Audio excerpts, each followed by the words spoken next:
शुक्लाम्बरधरं विष्णुं शशिवर्णं चतुर्भुजं प्रसन्नवदनं ध्यायेत् सर्वविघ्नोपशान्तये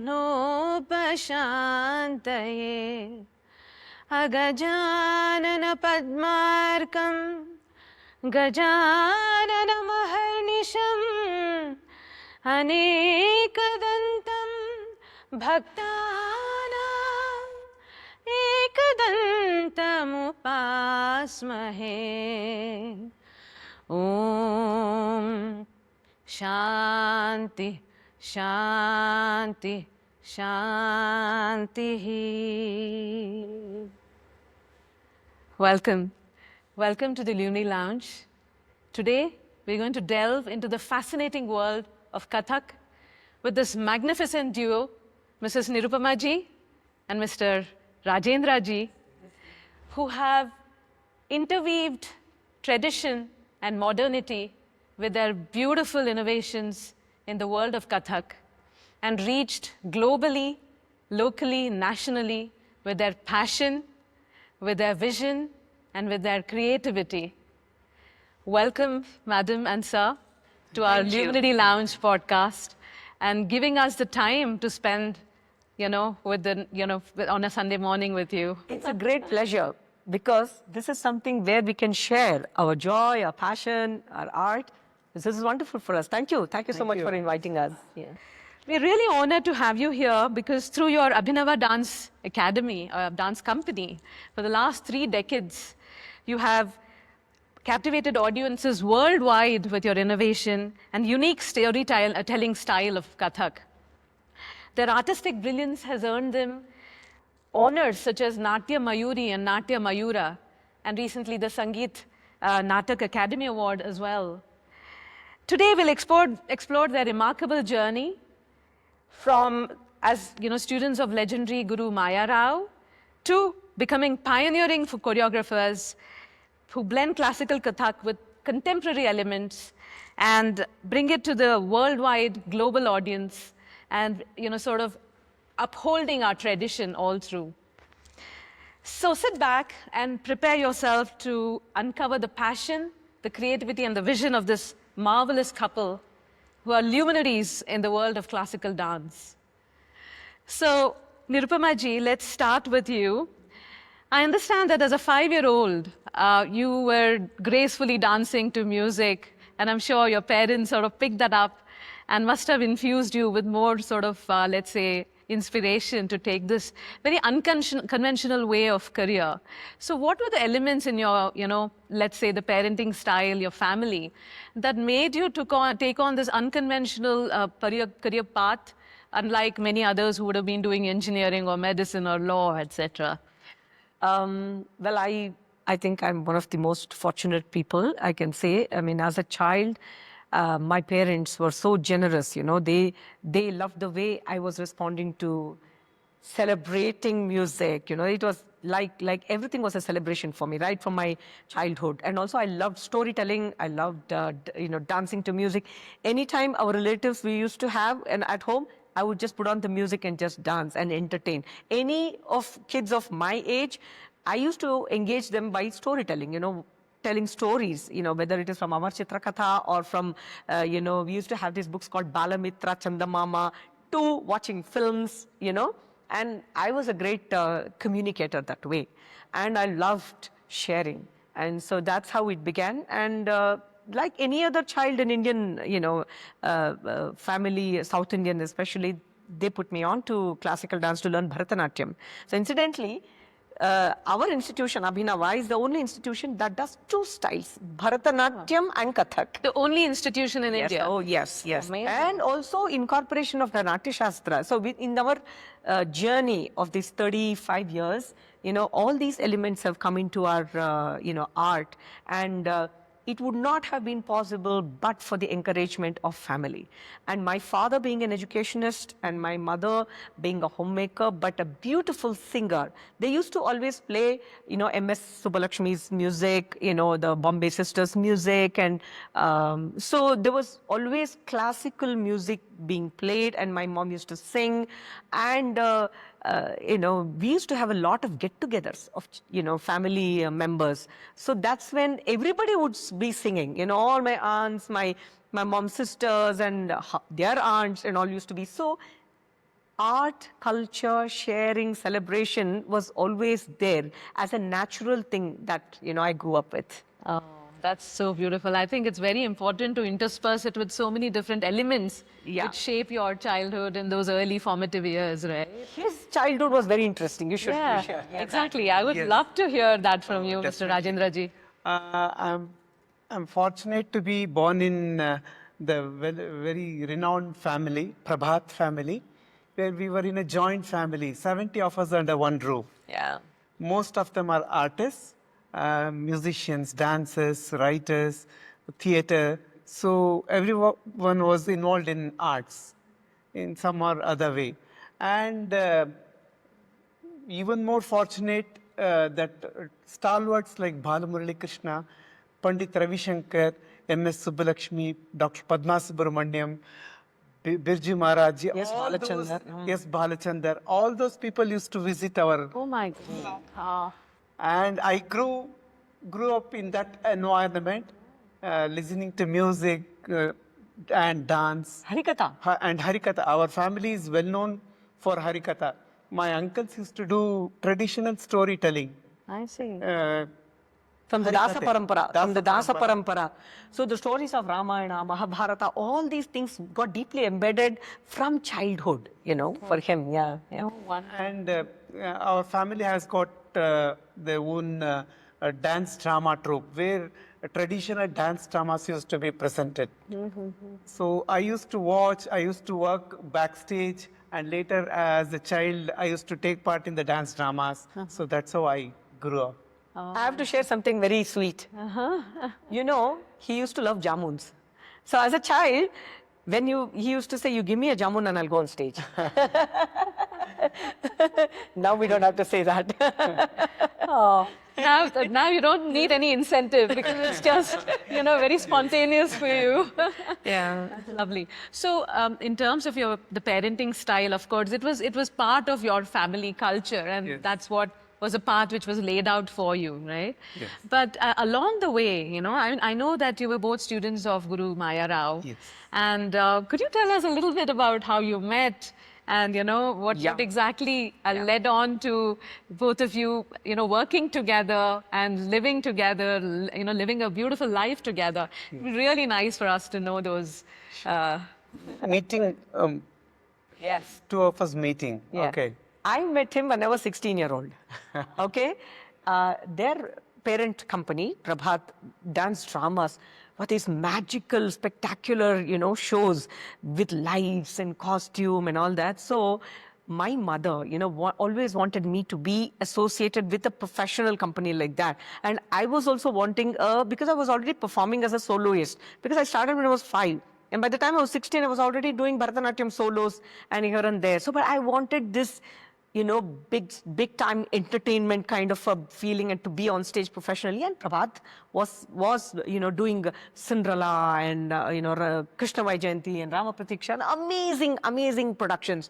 So I wanted to be a part of that, and so was my mom. So my mom pestered my, father to say, take her to Prabhat, and, she should be in this. And so I went to their house, that 72-member, family house, and then I joined. Okay, and I started. They trained me, and they saw me there. I used to perform. Before the concert, I would always hear a very special music being played. That was Ilayaraja's How to Name It album. Violin music, excellent music, ambient music used to be played. And before every show, and I used to wonder who's playing this music because it was not part of the production. And then I got to know there's this one person who plays this music. And then I went looking for this person, and that was him. And which instrument did you use? How did you play this music? No. No, I used to which play the song? music, recorded music of. But that was violin music. Right. But he also plays music, violin. He used to learn violin. That's another thing. That's how I met him.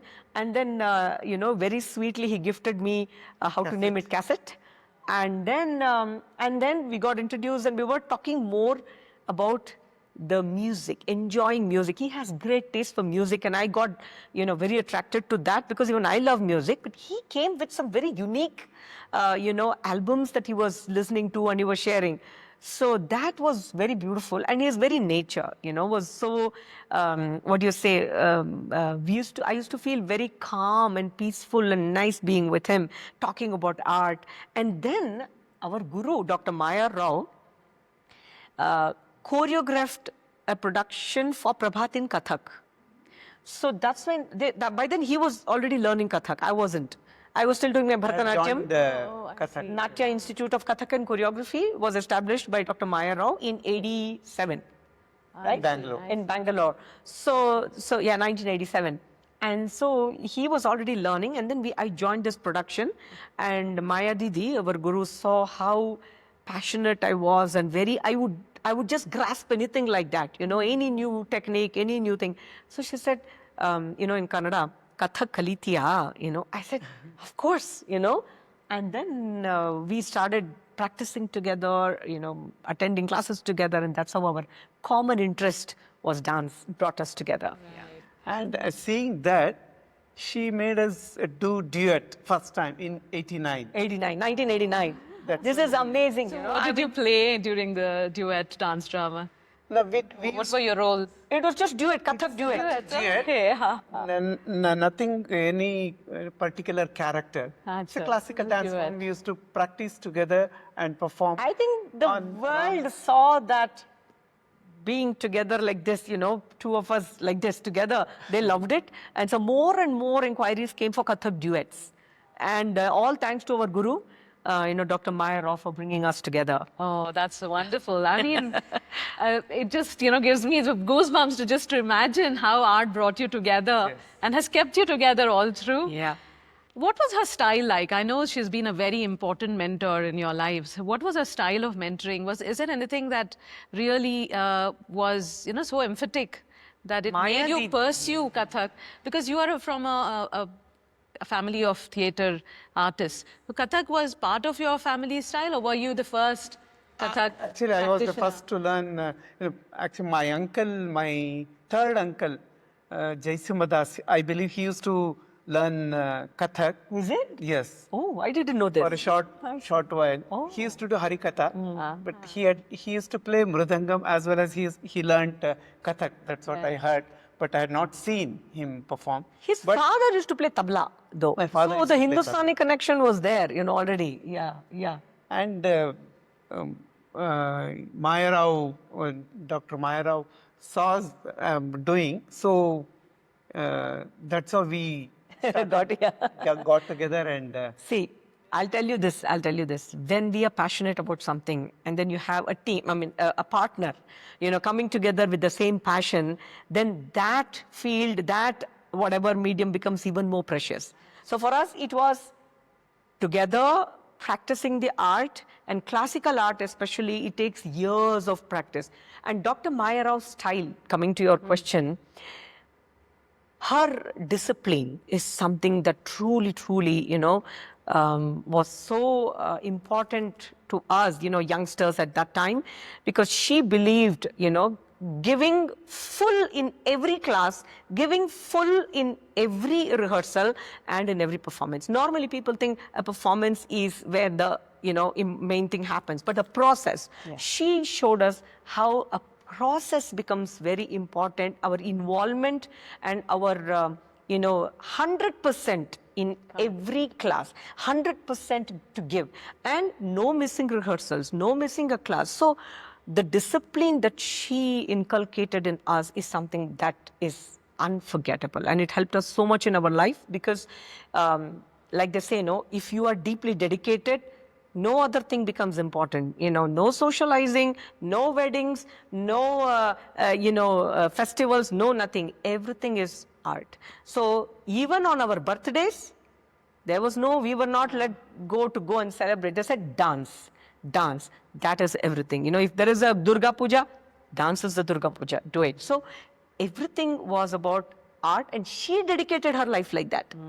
Fortunately for us, along with Dr. Maya Rao, there were other mentors too, other gurus. We don't use the term mentor here for us because gurus You know, so we had Dr. Maya Rao, who initiated the Lucknow style of Kathak, and you know, with beautiful abhinaya, beautiful grace, and she introduced choreography in Kathak to us, because I studied choreography. I did my graduation in choreography, Natya Institute of Kathak and Choreography in Bangalore. So it was a proper, you know, I mean, both of us were part of that. It was a proper college, you know, with lighting, Sanskrit, music, history of choreography, stage design, you know, and art history. So she brought in a lot of depth to our learning.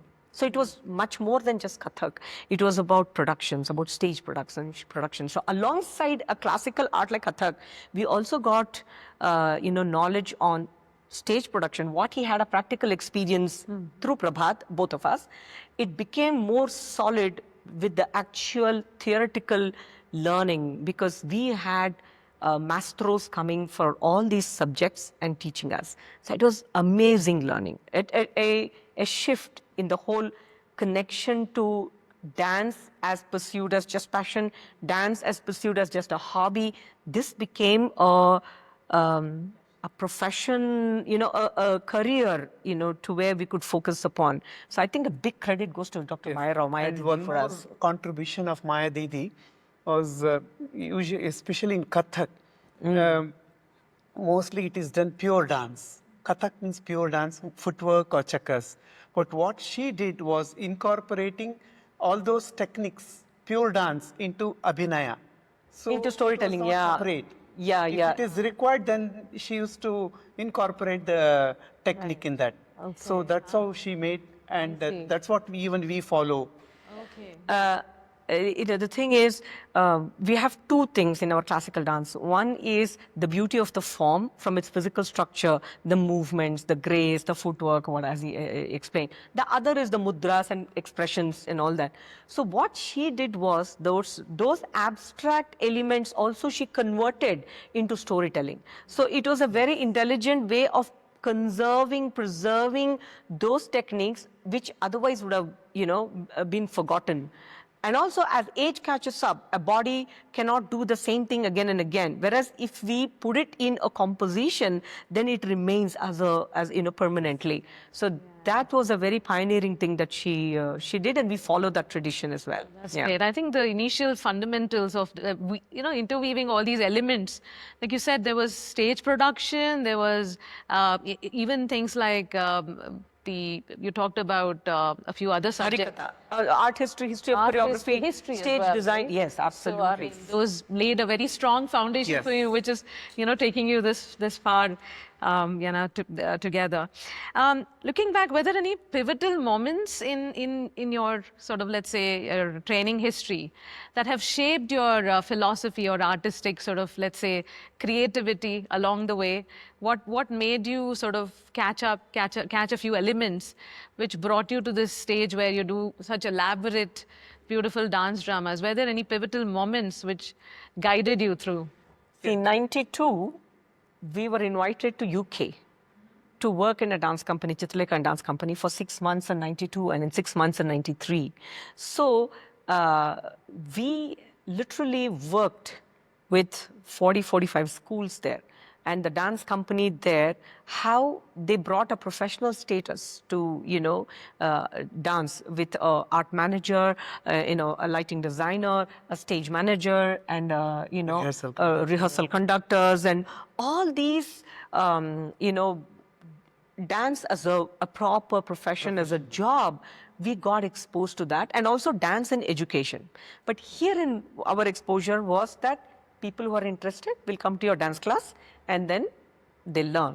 But there we were taking our classical to the British schools, the Indian British schools, and then to community centers, to hospitals, to places where there was no Indian dance. So we had to completely introduce this, our culture, our art, and how it can inspire another person, from a 5-year-old to a 60-year-old to a 75-year-old sitting on a, you know, on the wheelchair. I mean, we were reaching out our art, and we thought the possibilities of taking our art beyond the premises of a conventional auditorium. Infinite. So when we came back in 92, we said, we were young then, we said we'll start a youth theatre group, and we said we'll do something very unique, we'll get together, we'll collaborate with, other dancers and we will do, but that didn't click.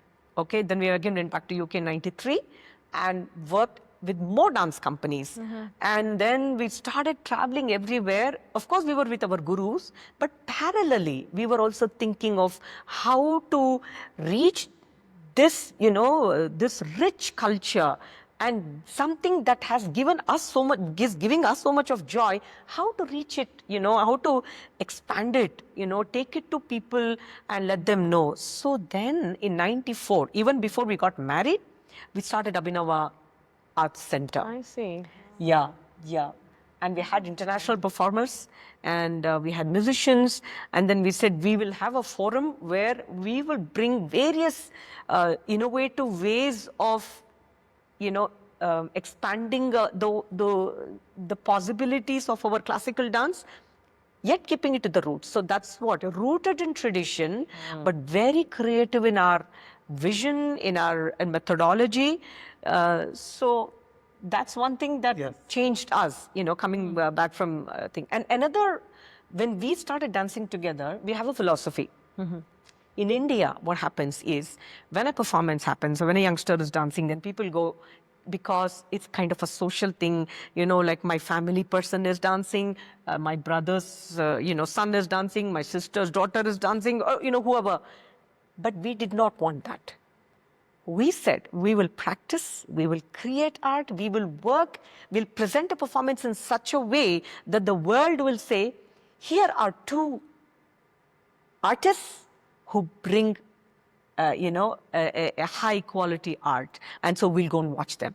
So in that perspective, we started working on every aspect of a dance performance, making new music, designing costumes, Getting the lyrics written. And he's very good in lighting. He designed the lights. See, the thing is, together, we are two people, right, in the same field. So together we started pouring things into the creation of art.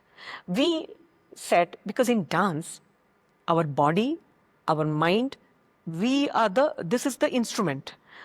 At the same time, it can just go into ahankara or ego, But then, no, we said, we will work so hard, we will create such beautiful choreographies, we'll do performances, we'll put the art in front, and we are at the back. So then, when we used to invite people, we would say, come and watch this extraordinary work. Come and watch how Ramayana is addressed. Come and watch. So we would never say, come and watch us. There's a difference. So we put the art, the work in front, and then we serve that. Whoever associates with us, from the two of us where we expanded, everybody comes with that vision to contribute to that creation of art. So that's our philosophy. Yeah. Looks like this, there's a strong sense of ambition coming through. The ambition with humility and creativity, with that kind of passion and the spirit of wanting to do more than just, conventional style. I mean, that's amazing. Really nice to hear that. And what has dance as such taught you as a life lesson, which nothing else has taught you? Oh my God. This oh my God. This requires another big, Absolutely. We have learned it as okay. Firstly, it has taught us what togetherness is. Secondly, fortunately for our classical dance, we are all the time celebrating. We are celebrating the dance of the divinities. We are celebrating human emotions, the finest of human thinking through our stories, the values, everything we are celebrating through our art. To give you a small example, Rama and Sita meeting you know, and for the first time, how they, how their eyes meet, how they go into a beautiful Shringara Rama, we call that, you know. Normally, Ram is presented as bhakti, you know, in his devotion. But we are talking about the emotion of love in him, you know. So we connect our divinities through human emotions, and our human emotions, we take it up towards the divine feeling. It's a very beautiful churning of various things. So at the physical level, dance has given us so much joy. At the spiritual level, dance has, connected us to the most beautiful souls, whether from this world or from the celestial world, and it has taught us classical dance is not easy, and it's not something where you learn for 2 years, then you become a star. You learn for 5 years, you become. It constantly we have to keep learning, growing, and we met our great gurus, some of the finest people whom we have met, scholars, musicians, and see, doing this for 35 years now, first, we take so much from dance. It has taught us patience, perseverance, hope. That is something, hope. In classical dance, there is, you achieve, you get appreciation, you do a performance, you get appreciation. There's more to do, because classical keeps giving you, challenges like that to improve, to evolve. So there is always, it's a path Constant. of hope, it's a path of joy, it's a path of celebration. And now, in these years, we have made at least 7 million people, their hearts smile through live performances, not YouTube or not Instagram or not, social media or online, live, which means so many hearts we have moved from people from France or Switzerland or from Africa to Australia to, 5 continents. Dance has taken us. Wow. Dance has many taken villages us. in India. No barrier, there's no language barrier, there's just connection through from performing in front of President of India, former President of India. We have performed to the highest, we have performed for scientists, we have performed for doctors, we have performed for business people, we have performed for villagers, in somewhere in a remote village in Maneri, in the Himachal, Himalayas. There, for all these Pahadi people, the boys from 5-year-olds to 16-year-old boys, we have performed in an ashram. We have performed Katha Kirtan. We go to old age homes, we perform. We go to tuberculosis, we go to hospitals, we perform. See, dance is one of the best thing that happened in our life, because we are able to interact, connect with the world, and to lot of youngsters through our students. Till today, we have at least shared our art with 3,000 students. Wow. Currently, we have about 700 who are from 5-year-olds to 60-year-olds with whom we share our art. We never say we teach. We share. And that sharing, gives us so much of satisfaction. Amazing.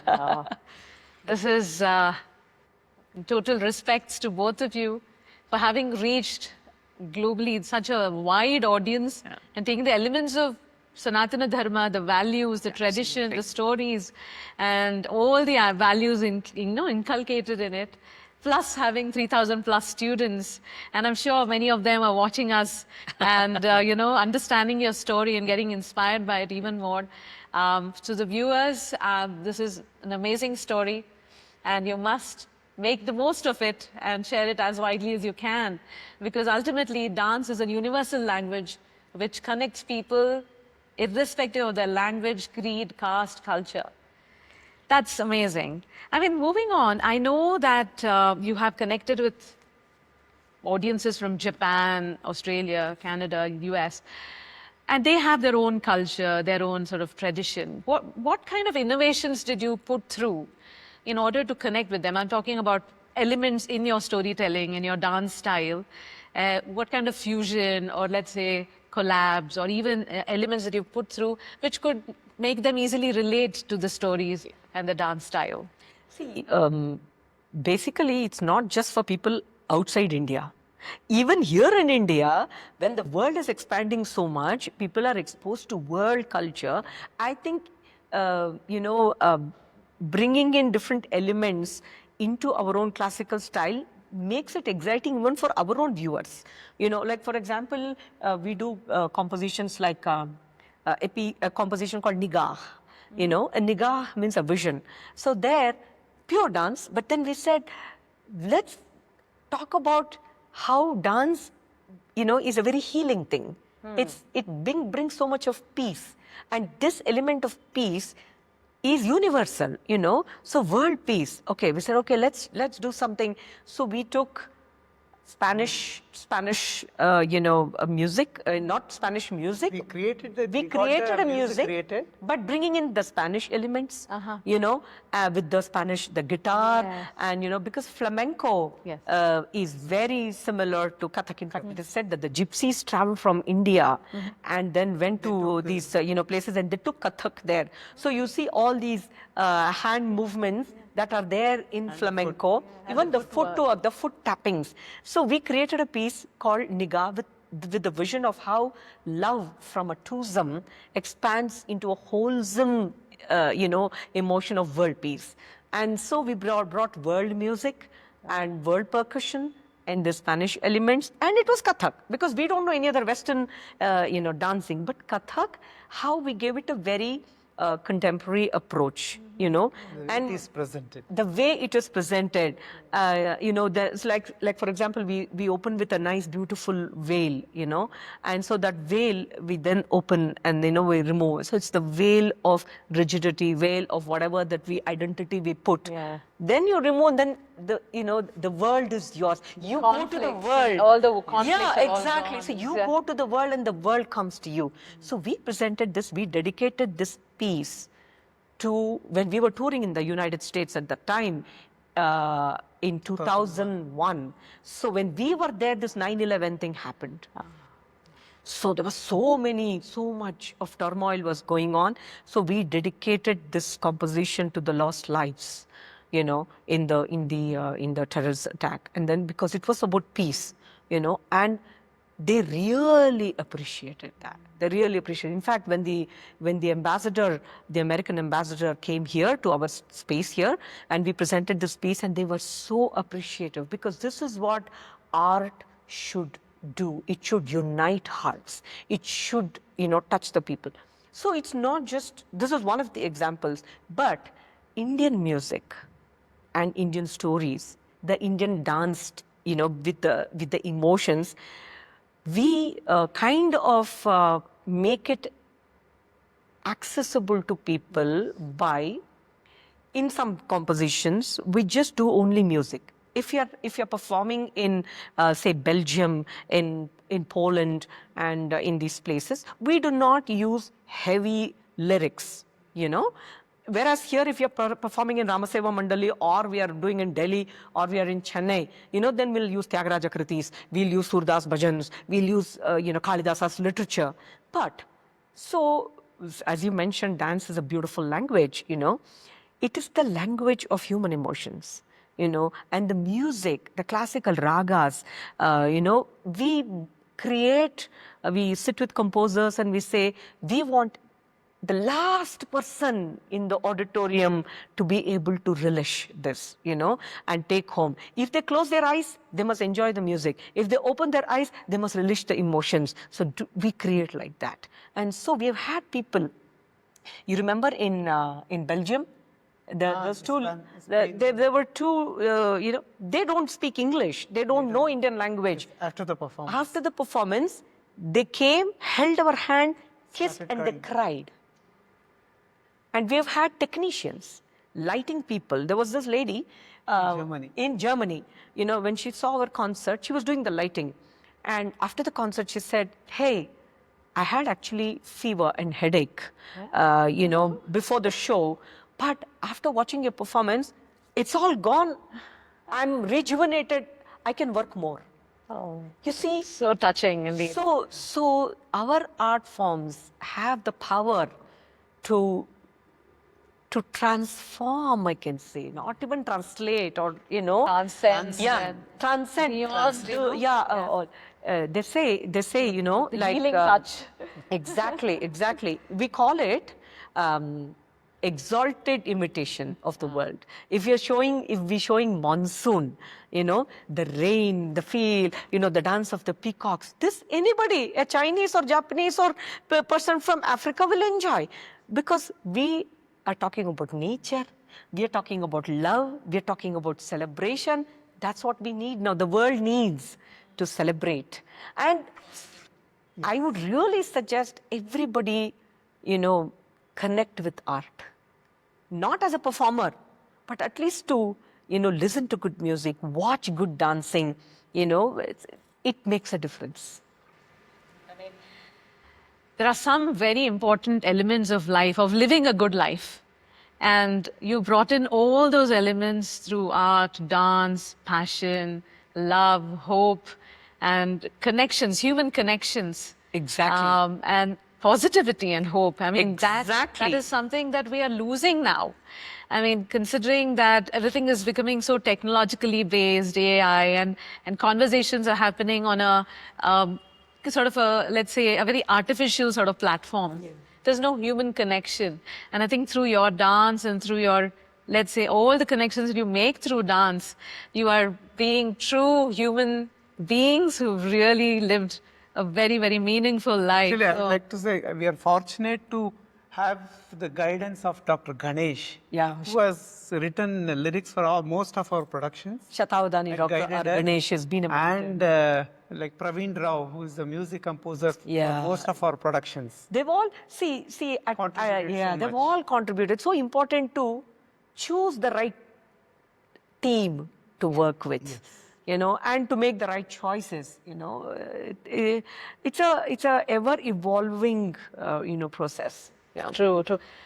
I mean, yes, today is, as you know, many youngsters are losing the plot, if I may so say so, because they get so pulled into the, let's say, the fear of missing out. Wanting to, be in touch through the digital media or social media and having a very short span of attention. How do you think you can sort of let them, transform themselves, or at least bring in some elements of patience, dedication, just understanding the beauty of our art form? How do you think we should make them pursue art as something that their right brain can, develop from when it is going to be an artificial intelligence world soon? So are there anything that you would like to sort of put forward which can make us continue to be human beings in the essence of its, the word? Well, the world is changing, which is true. Internet, social media, all that is Very coming. short spans of attention. Correct. Yes. Correct. Yes. But then I guess it is the choices that we make. And I think, see, at least we are working with youngsters. We are constantly talking to them, giving them inputs, because we also use social media to put our work out there. It is important to tell the world what is going on in whatever field. But again, like us, there could be a lot of people thinking and then putting out stuff out there which is not agreeable, Exactly. So, And there's so much negativity in the Yes. media now. correct. See, one thing is for sure. We believe in the supreme power of human being. We believe in the supreme power of, the values that our country has given us through our stories. So when people come back and say, oh my God, I have to be away for, 2 days away from home. My God, I have to come for a concert. Recently that happened. So I was thinking, Rama went for 14 years away from home. So when you look at that, our problem is not a big deal.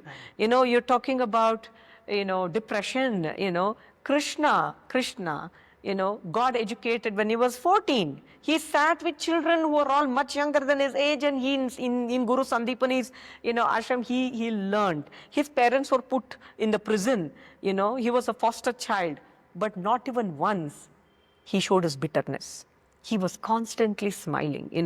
Our great gurus, our parents, our ancestors have all gone through times where things were not easy and convenient, but they have passed that. So we have to look up to the right people. See, today's world, a 20-year-old is looking up to a 30-year-old achievement, but it is not so. We need to look at mastros. That's why we say whoever comes across, we tell them that when you are learning dance with us, it's not you're learning from Nirupama Rajendra. You're learning the greatest of minds of our gurus, their gurus and their gurus, and hundreds of years of knowledge is passed on. I'm sure it's like that in every field. People who have innovated, people who have discovered, researched, and they're passing on that. So this, I think if we show our younger people the value of bigger thing, then the small issues will not stay. At least we have had students who've been with us for 20 plus years, 15 plus years. 6-7 years ago, mothers joined our class. Mothers, who are all in their between 30 to 50, even 60. We just did a workshop for women, mothers who had never danced, but they had a dream. We said, join. And then they joined. Then I said, okay, I choreographed something for them and they performed. And then I told our administrator, they'll just dance for a few days, but then they will not continue. Believe me, Even now, it's been 7 years and they continue. They're all CEOs of companies. Some of them are doctors. Some of them are, they work in different areas. They come here. The one thing they say, ma'am, when we come to dance class, we just forget our world.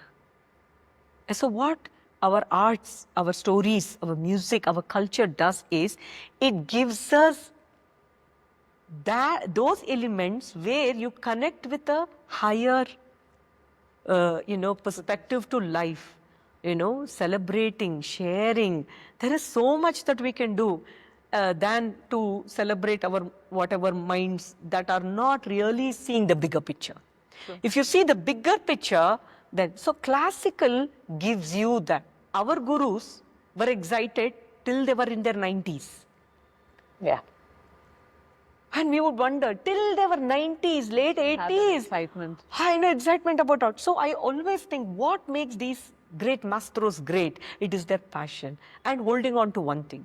Yeah. If you keep jumping everywhere, then nowhere you have the, you find the depth. So to excel, I always say we have all kinds of people learning here. You learn for hobby, wonderful. You learn because you're passionate, wonderful. You want to be a professional, there are things to do. That you have to have, certain time, certain discipline, certain detailing. So all levels of people are there. And I think it's important to enjoy and relax in life. And make time for it. Make time for Ultimately, it. it's all about prioritization.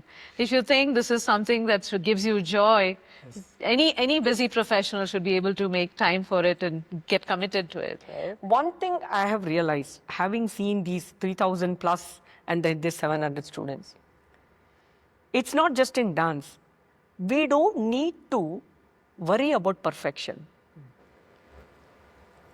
We believe there is nothing called perfection, but there is excellence. Mm-hmm. There is getting better and better. Can we get better? Can we handle this better? So there is a lot of hopeful steps that we can take. This is what dance has shown us. Mm-hmm. This is what we tell our students. You just enjoy that moment, and not worry about being perfect. But having said that, we have some of the finest dancers who are all top grade, artists who travel internationally, who are teaching. We have 25 teachers here, whom we have trained, and they're all our students. Oh. They never ran away, or they never get disillusioned. Disillusionment happens at every few years to everybody. But we have to go back to our roots, go back to the very reason as to why we are doing anything that we are doing. And I have one answer. We are doing everything that we are doing because we like to do, not for anybody else. Why like this is happening? Because we like to do this. So well said. You like something, you do it because you've got only one life to live. Yes. Exactly, exactly. You want to go to Switzerland, go to Switzerland. Don't sit and cry here. True. Absolutely. I just want to bring a conversation to relationships, a strong marriage, and doubts and struggles along the way, challenges. There may have been some difference in opinion. How do you smoothen things out between the two of you? What has made your marriage work so well? What are the strong bonds and relationships that you share? What would you like to tell your audience about the strong roots that make up a strong relationship, a camaraderie that you build, which will last for a lifetime? Would you mind sharing some secrets? One thing I would like to say, respect each other. Kya baat hai? I was just going to say that. Respect. Yeah. Yes. Yeah. See, love is something that happens. And then love, in our case, love for each other, love for the art, you know. So love for the art is much bigger. And so in our case, we respect each other. We, we are together. Everything we do together, now it's been almost like 40 years now, the being together. So when you asked about differences, I think when you have a common vision on something, about art in our case, what is important what is better becomes more important than who is better, is correct. who's correct, what is correct, what is that thing which can make either our family or whether our art or our ambience better is what we work together with. At that point of time, you have an opinion, he has an opinion, and you may not know what is the right way forward. So do you take others' advice, or do you just sit and discuss amongst yourself? What do you do? No, if it is anything to do with a bigger problem, surely we'll discuss with somebody else. But it's something to do with ours, we talk to each other and So having a very open sort of communication channel, there's nothing that you need to hide from each other. I'll tell you, I feel that when you deeply love somebody, you'll never hurt them. If you hurt them, then it's very important to melt and patch up. It's very, very important. And in our case, when he said the respect, when the word respect comes, everything comes under that. I will never do anything that would, disappoint him, or he wouldn't do anything that would, hurt me. And so many challenges in life comes, like, health issues come with the family members, with my parents, falling sick and they passed away, and his parents falling sick and passed away. We were there for each other constantly, Anything that we do, we talk to each other, we discuss and we do. And I think that doing that together is very, very important. Even today, I will never hesitate to say that I need 1,000 rupees. I will never hesitate to say that. He will never ask for what. Even if he asks for what, I will say why. He will never say no. So there is such a beautiful understanding as couple. What I have admired in him is that he sees his happiness in my happiness. When I'm happy, he looks happy. And when he is undisturbed is when I am happy. So there is something that we give to each other, not all the time talking to each other. It is unspoken. When you know that when I know that he will not like something, I will never go in that direction. I'll not even think in that direction. In fact, we have held hands and come so far that we have started to think the same. So it's what do you say? It's a blessing, yes, but we have to make it happen. I think for the youngsters, I would like to say, a lot of our youngsters have gotten married. We have seen good relationships. We have seen relationships fallen apart, and it's very sad for us to see that, because see, going into one marriage is another with a partner, but I went into a joint family. Big family, Big 70 family, plus. yes. One thing I remember my father telling me, that no matter where you go, make sure that they love you, that you never hurt them. That was one thing. And our guru had said when we went together to the US, she said, wherever you go, make sure they call you back. You see, these values, and it's not just for work or life, it's even in relationship, So I think that's what it is. Silently he supports. I can see that And but one thing, though I am the person in front, sharing so much, communicating so much, he is the man of action. So we complement each other. I think as husband and wife, we complement each other in many qualities. In Ramayana, there's a very beautiful saying when Anusuya asks Sita about the relationship between Rama and Sita. She says such a beautiful thing. She says, an ideal husband is a person who makes the wife forget the father.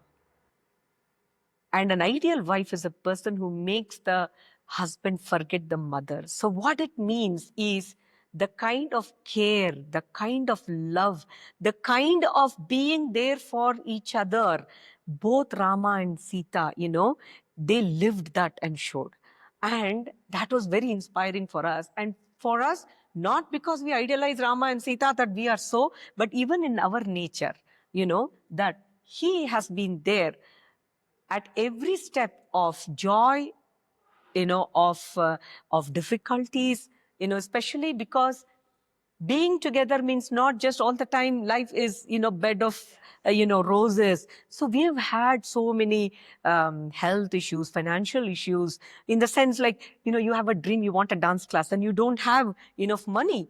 But then we tried to get loan, we couldn't get, things like that. And I sold my gold jewelry. I said, I want a dance class. Then when we wanted, my parents were very sick, and his parents were sick, so much of medical expenses, so many things. Then he's there standing as rock solid support, So, uh, with this COVID, so many difficult things happened. We lost close family people, but he stood, by the side of me and helped my family. And when his mother was unwell, we were there. I was there, constantly.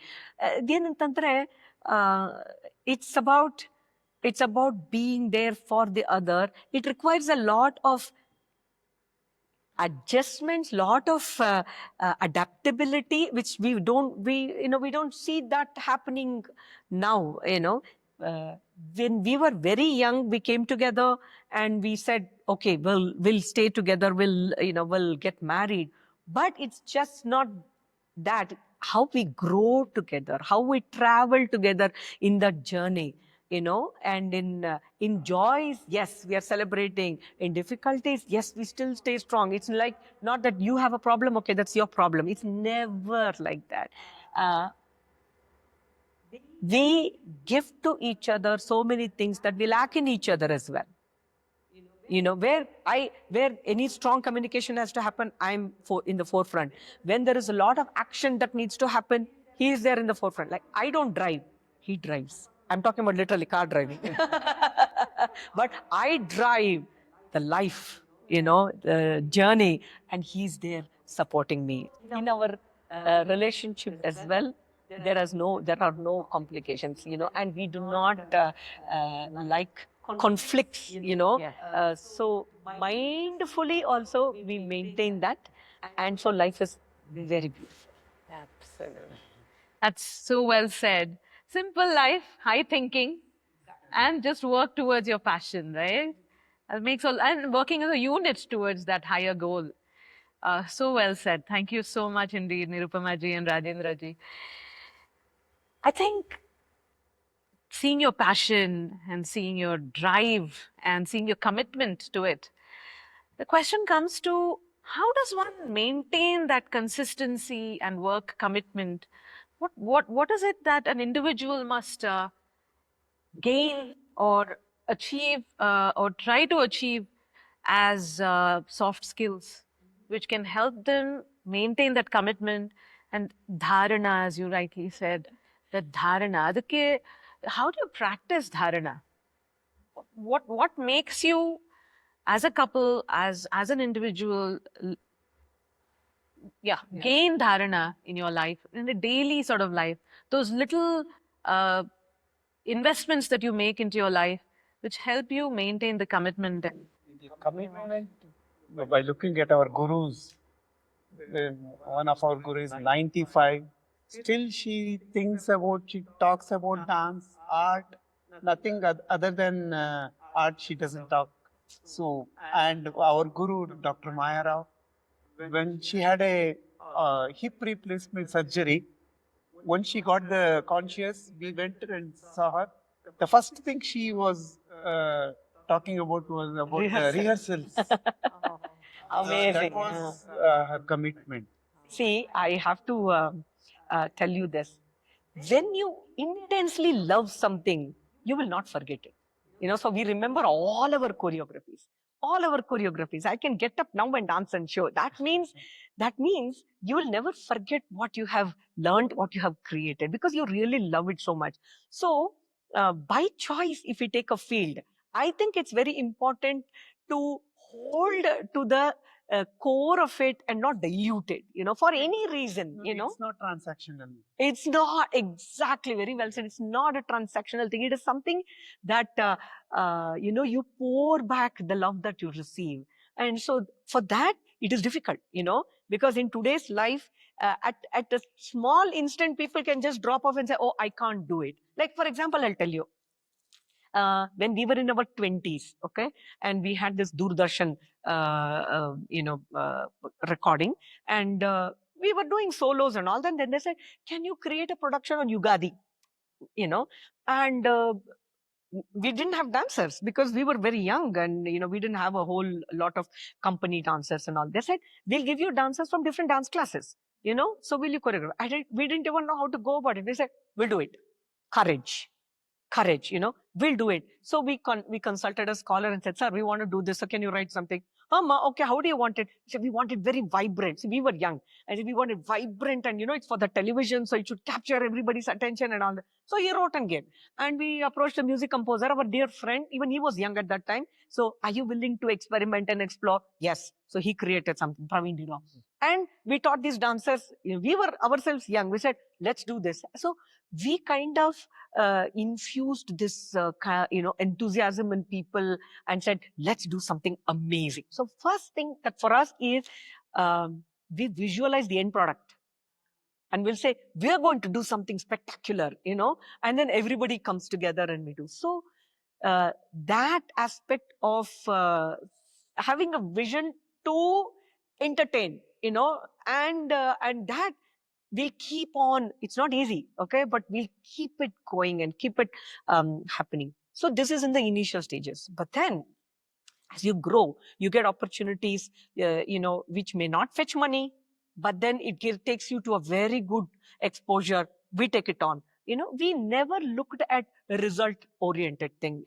We said, we'll take on every project that comes to us, irrespective of what theme, but it should have the core principle of showcasing our art and culture with the right values. Means it should have dharma, and yeah.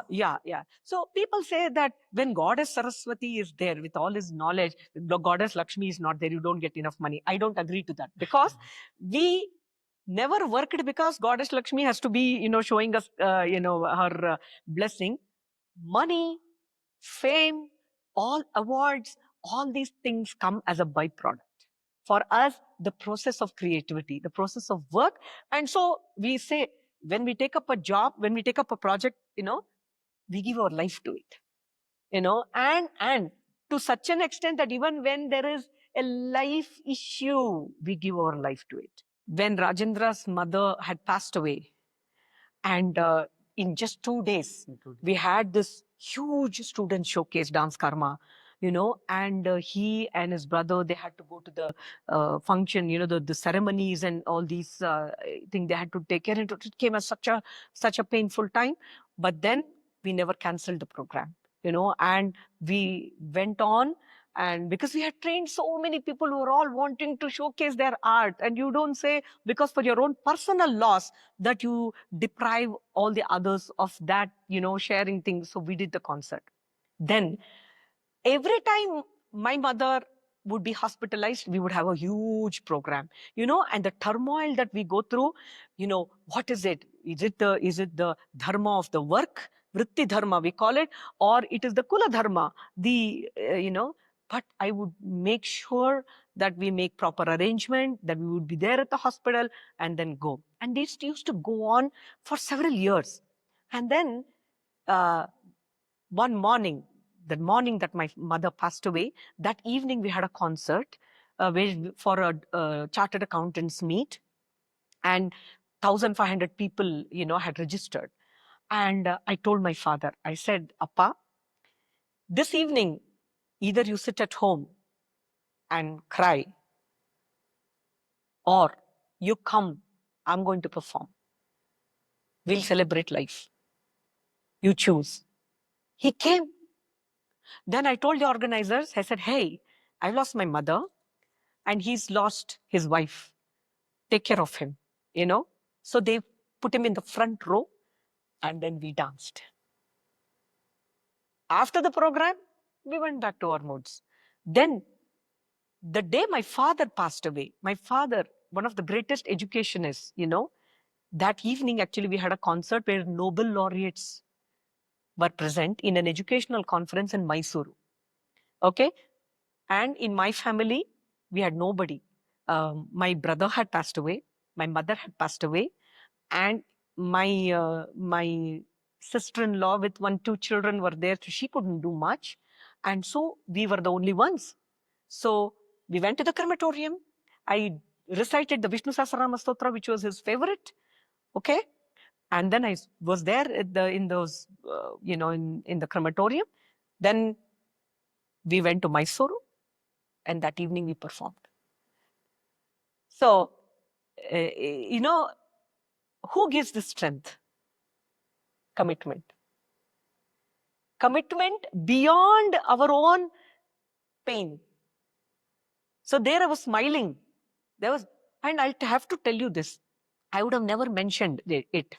But that day in Mysuru, see again, hindrances, crisis, how it comes.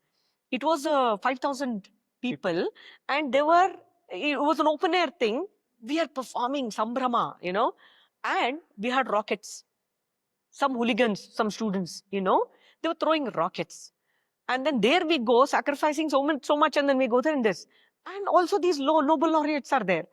And so that was the first time ever personal information I told in public. So I took the mic and I said, hey, I put it this way. In foreign countries, when a person performs, when they like, they shower flowers. And here in Bharata, we are doing as Indian culture and we receive rockets. And I said, I came in this situation with my father having passed away because I want to give you the best of art and culture. And then you throw rockets. So what do I understand? The whole place went quiet. They never expected something like this. They were shocked. And then on, the performance went top. Top class people received. Next day in Mysore papers, newspapers, it came like so-and-so performed because It's not about all that. It's about how much we love what we love and how much we'll hold on to accomplishing that work that we take. That's what it is. One more incident and then we'll finish this. When both of us had a very huge performance in Delhi. Delhi. Rajendra, we had about 25 member dancers, and Rajendra and I are checking different things on the stage, and his hand got caught in a fan, an industrial fan, and his fingers got chopped off. You know, we told our dance group, do the concert. Come what may. We ran to the hospital. Interested to Our group. team, and then with one cloth wrapped, we were rushed to the hospital. We tried to get some treatment. We couldn't achieve that. We immediately booked the flight to Bangalore. We came straight to a hospital, and then he had to undergo, hours of surgery. But Abhinava Dance Company performed in Delhi. Those thousands of people went home happy. They never knew what happened. 25,000 people were there. 25,000 people were there. So I'm saying that because we are dancers, people will think that we are glamorous people, and then, we have best of things, but we do face challenges, and art and our own Shakti to do good to the society, and without giving up. I'm a person who will never give up, so that no matter what we'll do, that has been there, and even now, that's how we are working. All this commitment has come practicing this art form. Exactly. Has given the strength. Exactly. I mean, we are so blessed that way that this is our field, The universe has come together to help you pursue passion with dharma. I mean, adharma idre, you want to speak against it. So like, that rockets which happened. I'm sure all the students were brought to order that day, and they would have learned their lesson, and probably will continue to follow dharma and never ever insult an artist or anybody for that matter on stage, whatever their personal circumstances. And that incident about your fingers getting injured, and despite that, your dance company took on and performed before 25,000 people. That really shows your commitment, and hats off to you. Hats off to both of you. Right. There's so many awards that have come your way, and I'm sure with the humility that you have, the awards meant a lot to you. I'm sure each one of them must have meant a special something to you. But could you just take us down memory lane as to how the awards were showered upon you? Oh. What awards do you really hold close to your heart today? Actually, the awards are responsibilities. Yeah. It's not that you have done, oh, okay, that's it, enough. Taking the award or getting the award means More power, more job. No, yeah, I mean, for anybody to get a recognition is a very beautiful thing. It's a very beautiful thing. But not that we were working for that. But when it comes, we have to accept it gracefully. And so that way, so many, when we, as individuals, we have received, as couple award we have got, by attendance, by Ashish Kokarji, who gave U.S. Krishna Rao Chandrabhaga Devi, his gurus, in their name they gave us an award, and it was so beautiful.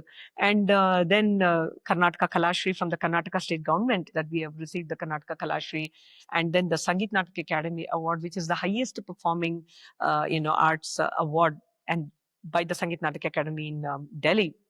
And that was given by our Honorable President of India.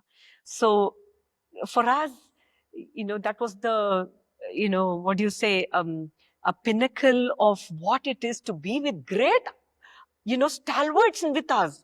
There was Bombay Jayashree was there with us. Jayanti Kumaresh was there with us. Neeladri Kumar was there with us. So many amazing artists from the field of folk music, folk theatre, classical music, creative line. And the best part of this award is it was given for creativity. It was not given for Kathak or Bharatanatyam or anything which will box you. But creativity means it's an infinite, possibilities of, presenting our work. And that's what we were so happy about. We were so grateful to everybody who were responsible, all our team, whom we have grown in all these years, for that award. Another funny thing that happened, when you receive an award, you have a party, right? So everybody throws a party and say, hey, I got this award. You know what we did? We booked an auditorium, and all the years of creative things that we have done, various snippets we worked, we put together and projected it. Oh. And invited all the people who we had worked with. Musicians. We honored them. We felicitated them. We thanked them. We honored them. So for that, we did about 2 weeks of non-stop work of editing, collecting, of inviting, and then getting, and then it was like another program. So somebody was making fun. They said, people give you an award for your work, and when you receive an award, you work more, and to say that, hey, we receive an award. That's such a beautiful way of celebrating your recognition by recognizing others who you get there. Because of them. Yes, it's such a beautiful way of giving a tribute to all those who made it happen. We always believe this. Yeah, no matter how big one grows, it is so important to remember the teachers, the family, the people who have held hands in that journey. So for that matter, we have learned from, we have had the great fortune to learn from 7, 8 gurus. All those gurus carry so much of love for us. We've reciprocated. Even now, before we perform, we think of all of them before we step on the stage. Because any achievement cannot happen with just one person's, or 2 people's work. There's a whole lot of energy, blessings that has come. Yeah. It's important to remember that now and then. So we do that. Beautifully said.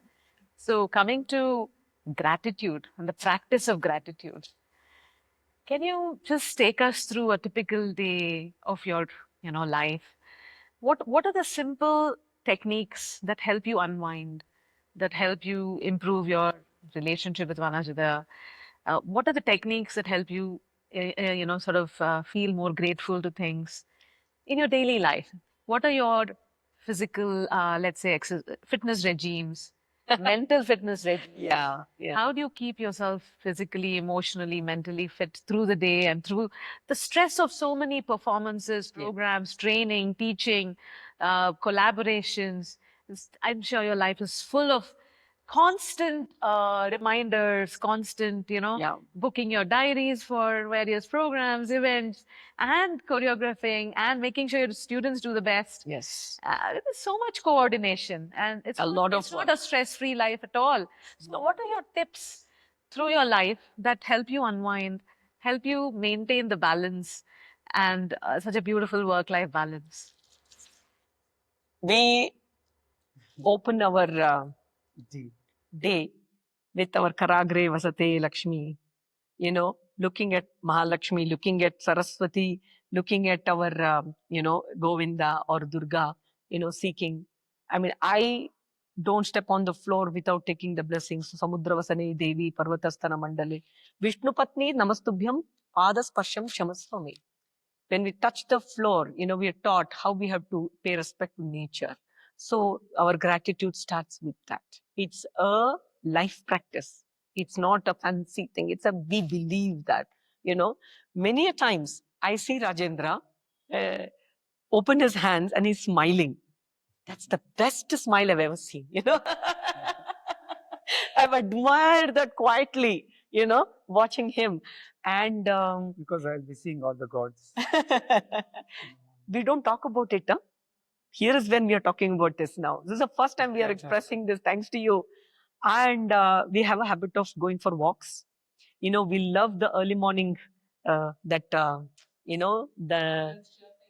we love walking. So we walk in Bangalore in Krishna Rao Park. And it's beautiful feeling. And then some days we do pranayama, and yoga. He likes a lot of stretching. I like a lot of dancing. So that way I'm more, bubbly and he's more balanced. We do that. And then we have our food habits is very nice.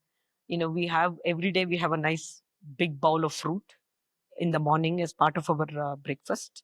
And then we like our South Indian breakfast. And sometimes we also take protein rich, breakfast that we take. And we practice few days. I like our older times where we used to practice every day. But now, we don't get that much time to do that. But then whenever we get a chance, we practice. Like if we want to do a 45-minute routine of cardio, we'll take a 15-minute composition.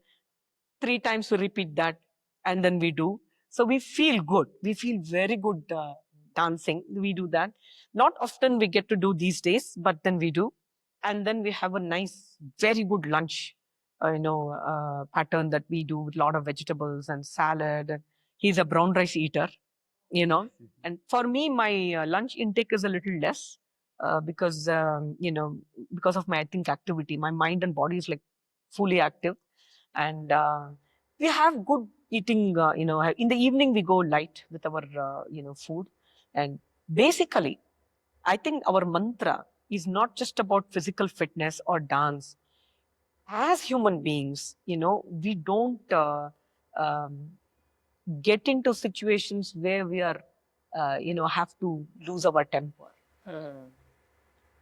Very important part of We maintain our, temperament. peace of mind. Consciously.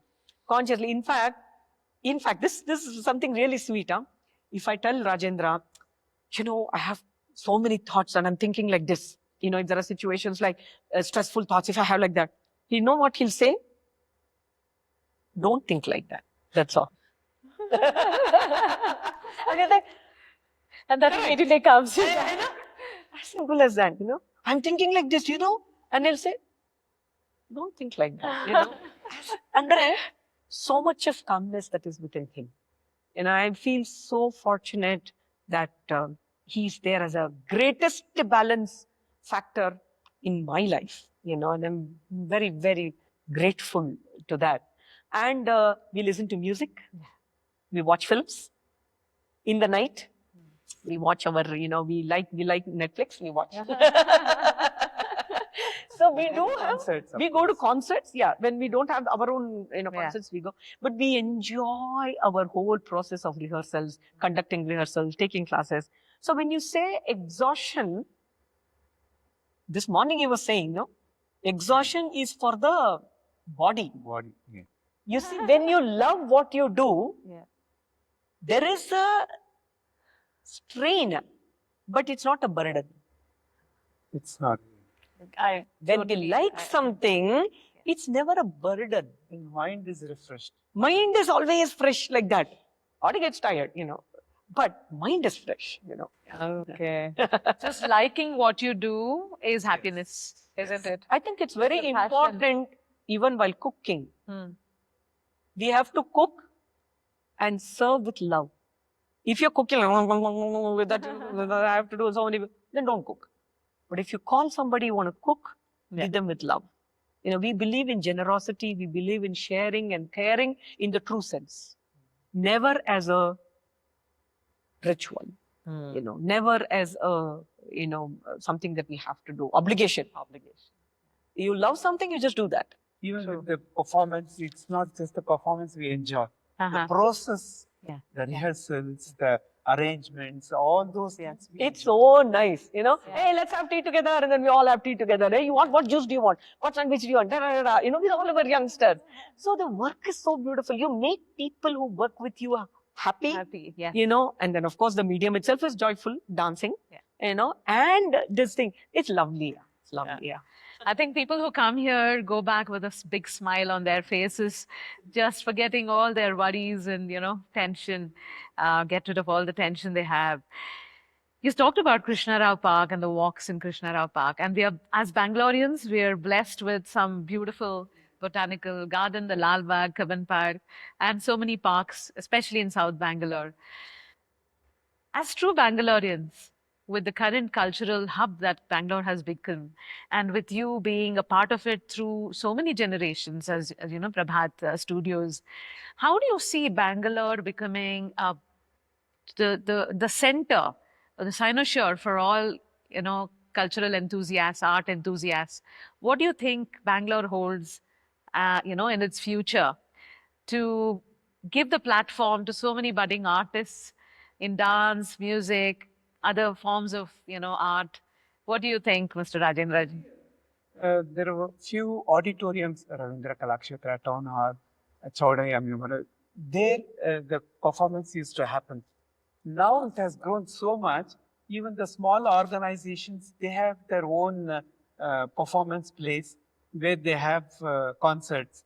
And the youngsters are getting so much of opportunities to showcase their talent. That's a very nice thing, the development what we are seeing now. And also, because this is a very cosmopolitan place, all styles and new work and all the everything styles is are welcome encouraged here. and collaborations are happening. See, we ourselves have collaborated, like for example, with the Jayanti Kumaresh and Kumaresh. So we collaborated, we did a program called Dhara, and then whatever fundraising we did, it was for the flood, relief thing we did. A lot of youngsters are getting together and collaborating, with musicians, with theatre Other people and all that. So in Bangalore, it's very open compared to the other cities. I think Bangalore, the audience also is amazing. You don't find this, in many other cities. Is that true? Yes. Right. And for us, being in Bangalore, the atmosphere of Bangalore, I don't know, wherever we go, any part of the world, the moment we are coming back to Bangalore, it feels so nice. Feels home. Yeah, absolutely. With regard to art form, all the art forms are welcomed here. Correct. You have Odissi, you have Kathak, you have Bharatanatyam, you have Kuchipudi, then you have Contemporary. Yeah. All the styles are welcomed here. Nirupama ji, Rajendra ji, you have built this Abhinava Dance Company through the last 3 decades with sweat, with your passion, with dedication, and with a drive that has not come down at all. In fact, it's, exponentially increasing with all the teachers that you have groomed along the way. What is a legacy that you want to leave behind you, for people to look up to? Have you thought about the kind of legacy that you'd like to leave behind? Well, we have some amazing talents here in our dance company, Abhinava Dance Company, who have dedicated themselves to art. We do have people who are working and also who are contributing to this, but there are some very exclusive students here who can sing, who can dance. So we encourage them how to be creative. Not only with just dance, Rajendra shows them how to do lighting, designing, and also as teachers we give them the freedom to compose and also to present. In fact, alongside the legacy of the great gurus that we have learned, that we are trained, we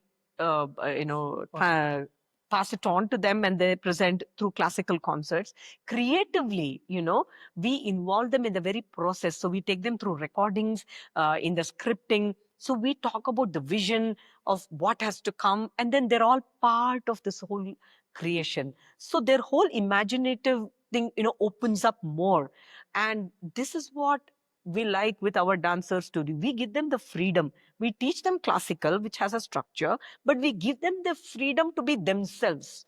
So that's very important. So we tell a youngster, if she's a 16-year-old, we say, hey, be yourself. You don't have to be, a person who's dancing like a 60-year-old. You have your energy, you have a spirit. So we encourage artists to bring their own spirit, their own talent and their own thing, and we give them a format how to go about that. So that is what we believe here. When you dance, you have to be joyful. It's only when you are joyful that your audience will be joyful, So this is one thing. So never do anything out of compulsion or as a burden. Or conformity, conforming Exactly. to, some traditional. So it is a kind of you have to internalize to externalize. And when they internalize and then do it, they look themselves. So though we have multiple dancers here, they're not like factory products. Many a times what happens, when a group is performing, they all look the same. You know, we never make our dancers look the same. They're together, but they're all like one body with several limbs, but each one functioning, you know, contributing to a beautiful step forward to share positivity. This is one thing I tell them, that every performance is an opportunity to share your beauty, glory, positivity, elegance, you know, show that life has so much more. So this is what we want our youngsters to take, you know, and that's what they're doing. And we are, that's why even the world loves Abhinava for this quality. They say when your dancers dance, it feels so free. If any art can invoke that liberation, you know, that out of the, you know, body experience and to create a better world, I believe that is the right art. Even when they do Ranga Pravesh or Rangamanch Pravesh, they are asked to choreograph one piece of their own. Like for example, Traditional thing. yeah, I teach them a bit where Yashoda is holding Krishna's, you know, trying to hold Krishna because he's stolen butter, you know, that episode I show. Then I say, now you create another episode where Krishna is lost in Kumbh Mela. Krishna has gone to Mahakumbh, and how does Yashoda find? Enact that. So this challenge was given, and recently one of our dancers did. So amazingly, the audience were thrilled. So we even connect to the contemporary times, but in a very beautiful and aesthetic way. Beautiful, beautiful. And that gives them the freedom to think out of the Yes. box, also, you know, incorporate modern elements, traditional elements, thinking, yeah, beautiful. That's a But it's so nice excellent because experiment with the students. no, you see, the youngsters are actually so intelligent. Yes. Their minds are so creative, and they're quite courageous. So we need to only give them a little direction. And if we give them the direction and show them that if you do this too much, then, you know, audience, you know, if I'm sitting as an audience, I may not, you know, like it. And so they'll choose to do the right thing. That's great. And that's a beautiful legacy Yep. that you would leave for the world. For the world, not only for the world of art, dance, music, but for the world of humanity, for those beautiful human values. And I always tell that no matter what field we are in, that self-esteem, that honor to that work that we are doing is so important. Yeah. So important. So if I am representing myself as a sweeper, I take pride in that. If I am depicting myself as a cook, I take pride in that, you know. So the roles that we play, whether in art or in the world, that role needs to be honored. If I'm, see, I don't like administration work. But then I happen to be in positions that we have to be in administration work. We are conveners of huge conferences. We have to curate and things like that. That may not be a thing of our choice. Our choice is first to be dancers, you know. Yeah. But when people know that we carry some knowledge, they give us that responsibility. So when we take on a responsibility, we have to make sure that we give our best to that, you know. And so honoring everything that comes as a role to fulfill, you know, is what is keeping us, has kept us going. We talked about some very important aspects here. Internalization, honoring what you do, maintaining that self-esteem to your work, that karma yoga. And you talked about that focus and determination, just internalizing. So it's a beautiful thought. And I wish, you know, many of our youngsters who follow passion, internalize it and enjoy every single moment and believe in the power of now and just live for that moment. And that is beautiful in its own way. I think also what is very important is in any achievement, there will be so many rejections. Any new thing. Any new thing that you start out to, but that should not deter us from, going forward. Like we remember as youngsters, we used to apply to festivals. So many dance festivals we used to apply when we were in our 20s. And outright rejection would come. They would say, no, we don't have an opportunity for you, that. But then it never stopped us. Then we kept writing to people. Then you perform somewhere, people notice that and they invite you. They invite you like that from word of mouth. I remember writing on a chit.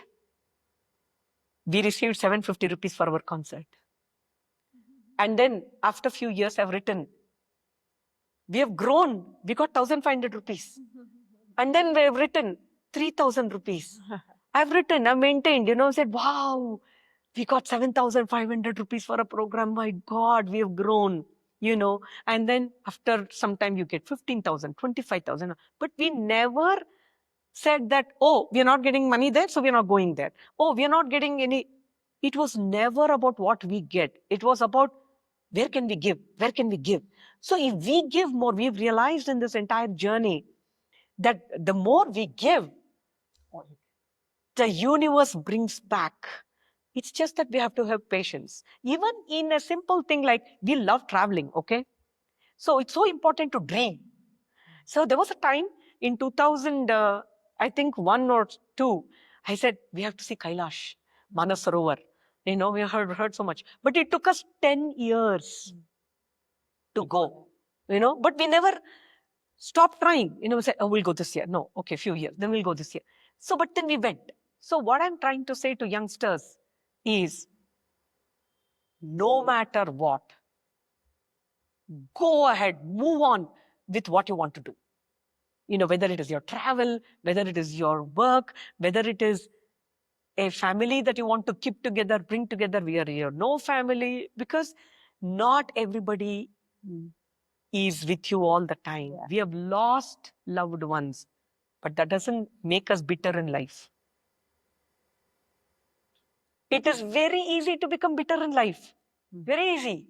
Do you want to? We have only one life, yeah? Even with regard to the art form, the dance, we have tried new things. And of course, when we do new things, criticism comes. Yes. Today's world, a youngster cannot take a no. Yeah. Or anybody cannot take a no. When our first ever production, okay, Param Purush, and then we did on the stage, and it was a solo for Rajendra, and then with lot of lighting, we introduced very special lighting technique. Appearance, yeah. So in the newspaper they wrote, oh, is dance the hero or lighting the hero? So full criticism for us. So we saw and we said, okay, doesn't matter. Then we moved on. We moved on. We are always open for constructive criticism, but then as youngsters, when we wanted to try something newly, courage. We have to be so brave in facing criticism, in facing rejections, in facing, nothing stopped us. Yeah. Through our life, nothing stopped us. It's not just resilience, it is, the anti-fragility that really mattered. So every rejection, every negativity, you worked on it. Yes. And you had a constructive sort of development over it. So that's anti-fragility, which you have truly embodied and exemplified. That's amazing. And I think that's what the youngsters need to understand, that resilience and just bouncing back and using that criticism as a stepping stone. And another thing, expectation. Expectation. Yeah. That's the one thing that we have learned in our life, that when you work or when you are doing something, focusing only on the process, of course, you expect it to be successful, but that doesn't come as per what you think. People don't stay with you as per you think. Like we have taught like students in so many years, so many students, not everybody becomes a great professional. They leave and go. People who work with us leave and go. People, whom you have poured your life into your, they leave and go. No, we think they take the art. They won't take that art as a full-time thing. Good, but unfortunately, they Yeah. That lets you down a bit. So our dharma, our duty is to do at that moment what is right and what is needed. Beyond that is nothing in our control. It's their fate. Nothing in our. Even when we train students for Rang Pravesh, that's what they say. We say, in the preparation, give your life. On stage, give your life. But what happens is not in your hands. If it really takes off like that, well and good. It didn't, doesn't matter. It's not just the end of all. Try again. So our friend, our mentor, Dr. Ganesh would always say, when we would have performances that went very well. There were, I mean, we have done thousands of concerts. Not all of them are like in the peak like that. Some concerts, for various reasons, like, it would be rain, musicians, level of whatever giving, or our own energy levels would not be matching and something would not click. Okay. I had such strong, feelings about that, that as if like it was the death of art.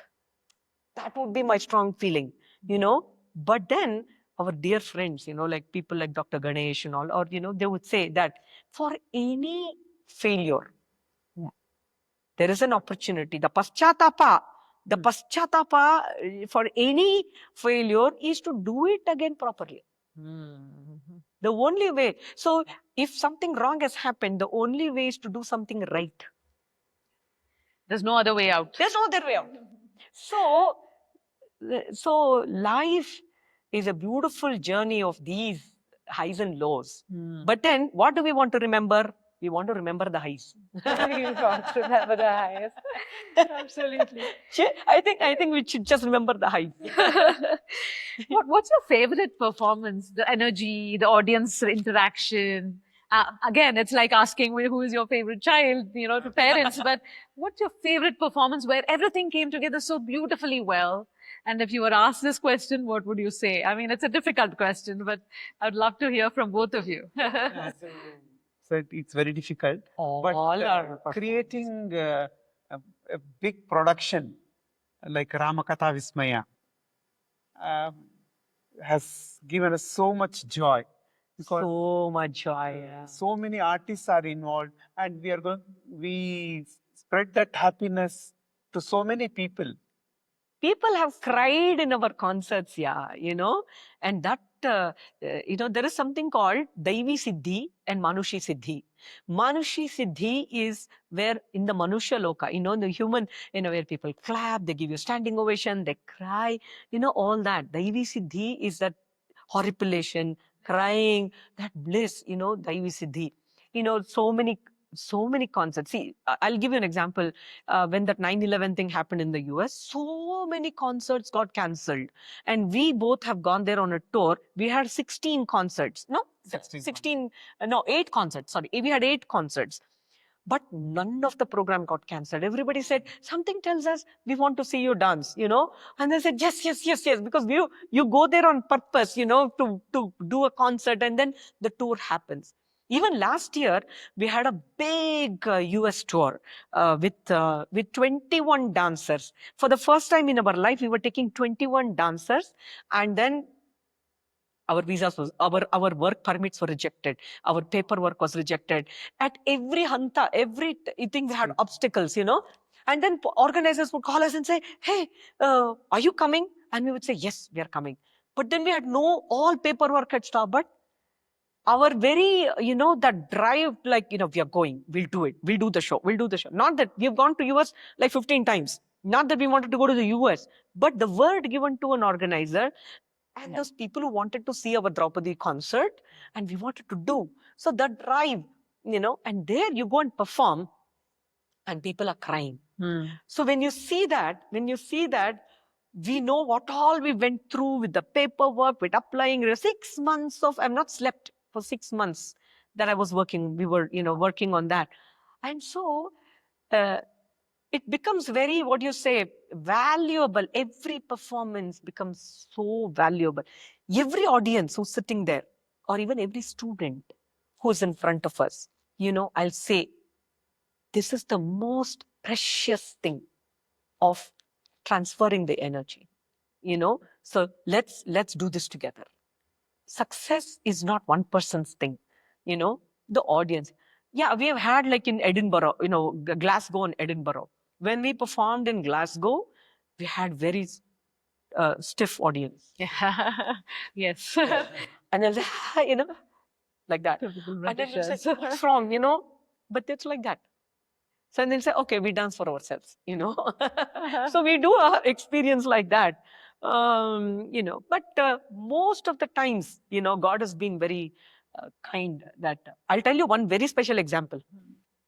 In Switzerland, there is this place called Lausanne. And as an Afghan association had all doctors, top doctors who are in, I think they're all Afghans. Afghan association, we did a performance for them. This was in 1996. And we did 2-hour concert. And they cried. The women came and said, "Hamare mulk ki yaad aati hai," and then they were crying, okay? And then they said, can you repeat one piece? It was called Yugal, choreographed by our Guru Kumudin Ilakya ji, who passed away yesterday. So we performed that, and it has a very heart-touching instrumental music. Oh. So I think something moved them and said, can you perform again? And we were like dead, okay? Because we had danced for 2 hours, changing multiple costumes. And we said, if we do that piece, we'll miss our train. We had to go to Geneva. I said, we're going to miss our train. If somebody drives us, then we can do that. They said, we'll drive you. Though we were tired, we were just falling off.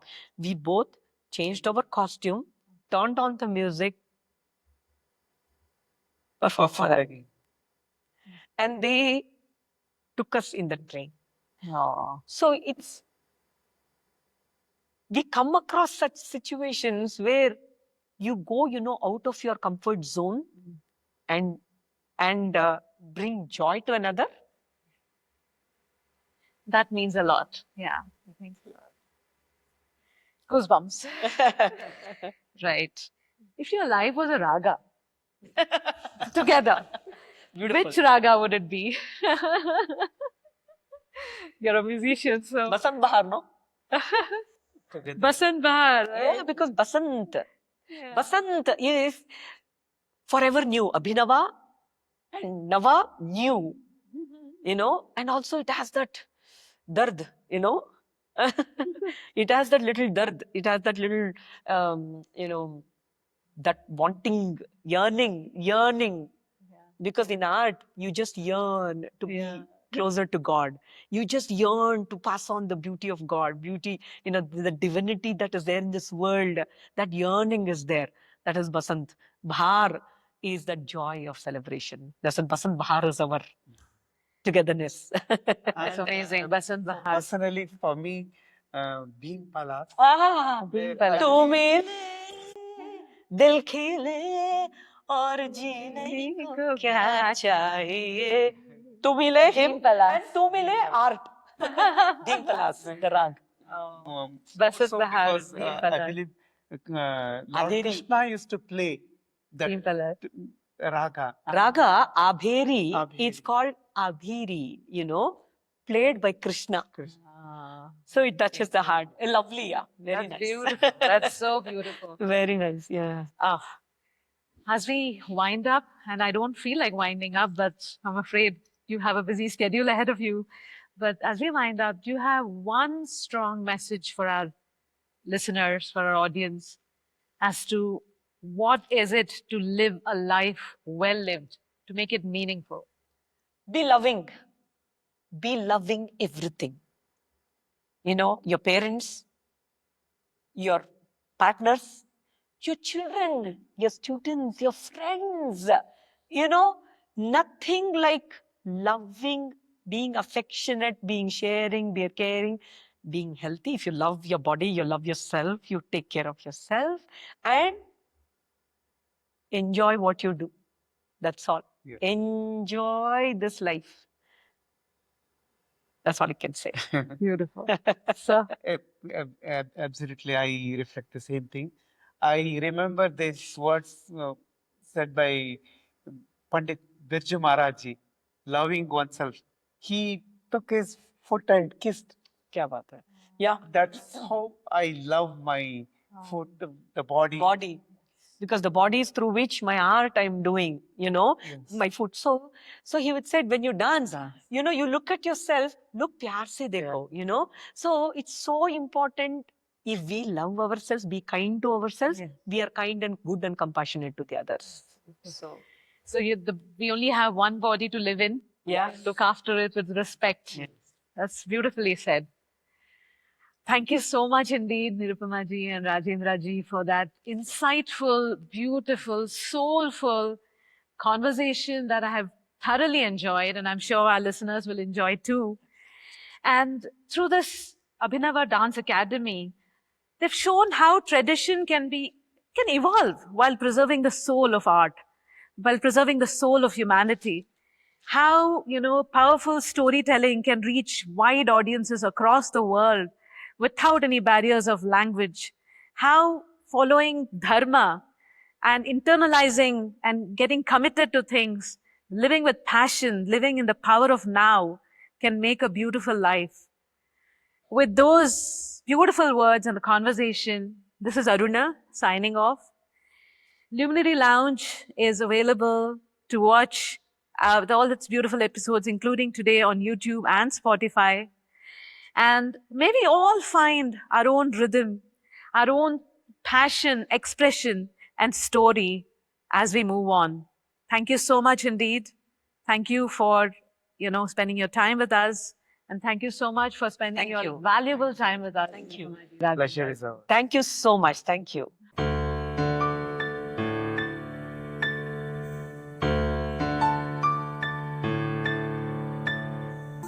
Ooh.